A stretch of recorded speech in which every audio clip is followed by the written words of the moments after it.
now we're going to dive into a recent deck we worked on. We're going to go through Nav's original deck, talk through some of the challenges that they had, and show you how the story and design have transformed for effectiveness. Danny, the founder of Nav, has done so much amazing thinking. When Danny came in, he came with a really cool concept, which was a bike that drives itself. And the deck that supported it honestly had us looking the wrong way. The second slide mentions Bird. So right off the bat, we're kind of thinking about these companies that haven't been successful. And even though we're talking about the fact they're not successful, we don't necessarily feel that his solution's the answer.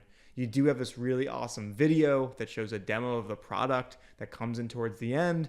That's probably the most exciting moment, but it's bookended by slides that do not really have headlines, do not really have clear storytelling. So even though there's an awesome product and even website behind this pitch, you're not really left excited to meet him. If by the second slide, investors put you in a box where you're associated with former unicorns that are notoriously now bankrupt, you're in a bad spot. You're in trouble. So now we get to the exciting part. Here's how we fix the deck. First thing off the bat is we needed to inject some color into this. We went with this electric blue that they actually had some of on the website. It felt pretty warm, futuristic, electrical, which are all things that relate to the product. Right off the bat, we wanted to have a really exciting cover slide, and we realized that the future of mobility was the type of world we wanted someone to be thinking about.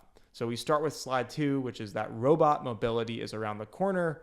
And then we show these proof points from automobiles, Waymo and Tesla, tons of investment going into them, as well as delivery with Starship and Amazon investing in robot delivery as well. Instead of associating with Bird and Lime, we're associating with this future where essentially robots will be taking people and things places. But there's a missing piece in that future, which is that autonomous vehicles are not supporting short distance travel.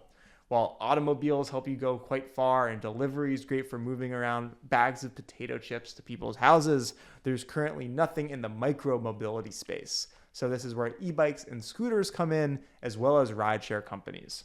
So we've now set the pitch up in such a way where we have the rideshare companies mentioned.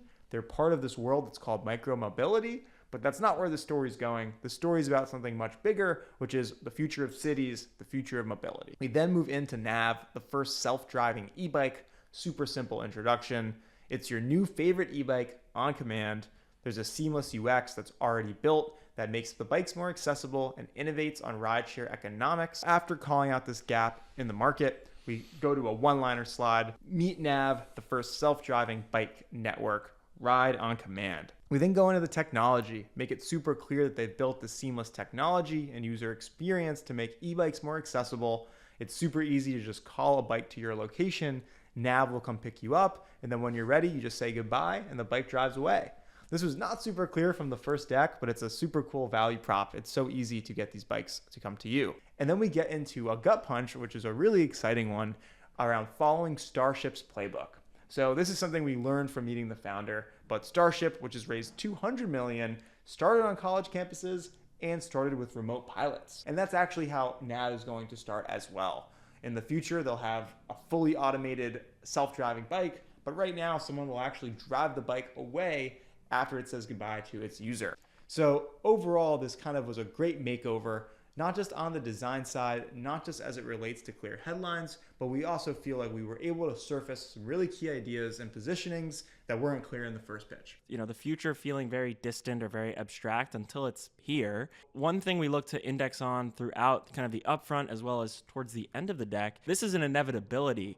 We're highlighting companies that are raising millions and millions and billions of dollars in autonomous robotic movement and mobility.